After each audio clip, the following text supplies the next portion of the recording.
I had to learn when I came out doing this. But the first question I seem to get asked when I tell people that I'm transgender is, oh, have you had the surgery yet? Which, you know, no big deal here, but in layman's terms what they're saying is, have you had your dick chopped off yet? When did that become appropriate? When did it become appropriate to ask questions about people's genitals based on what gender they are? Can I go up to some woman and be like, oh, you're female. Do you have tiny nipples or you got the areola things going on? I'm just asking. I'm just asking. You're female. Obviously, this is an appropriate question. We just met. I get a lot of inappropriate questions. I only came out 6 weeks ago, and this is the first safe place that I have found. Because, you know, we live in such an open-minded and accepting area, don't we?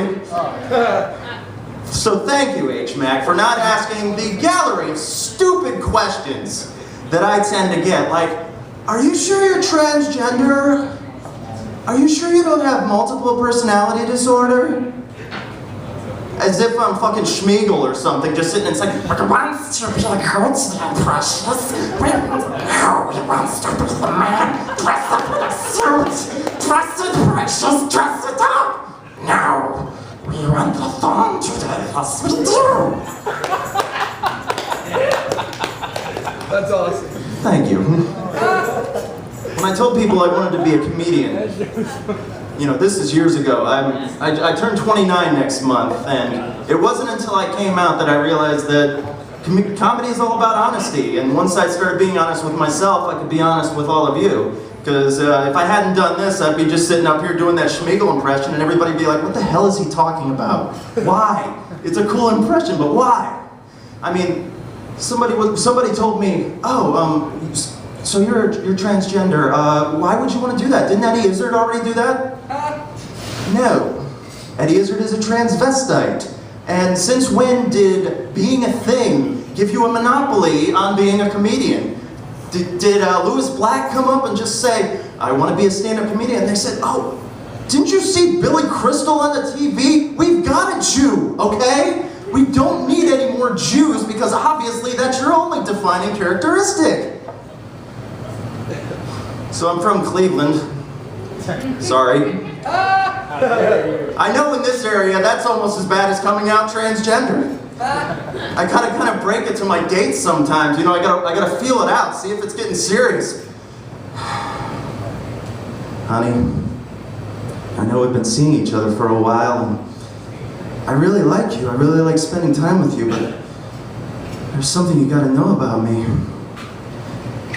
I'm from Cleveland. Are you sure? I was born that way. I did not choose it. You don't have to be this way. It's a choice. No, I swear. I was born a Cleveland Browns fan. I did not choose it. I don't know if we can go on like this. Can't we just send you to Pittsburgh? Can't we just send you to camp?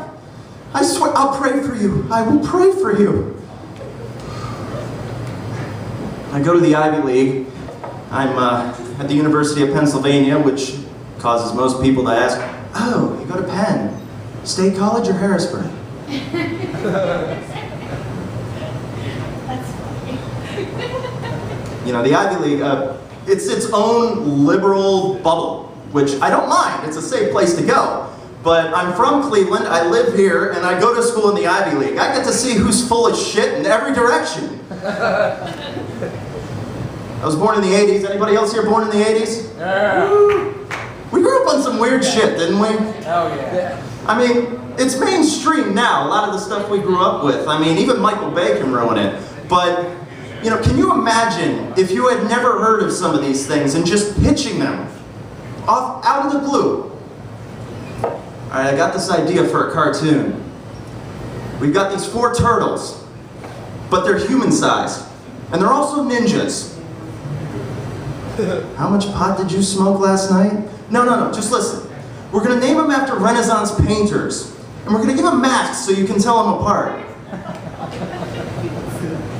Okay, and turtles can speak. Yeah, they're actually going to be surfer dudes. I figured if we're going to dress turtles up and make them ninjas, they should also be late 80s surfer dudes.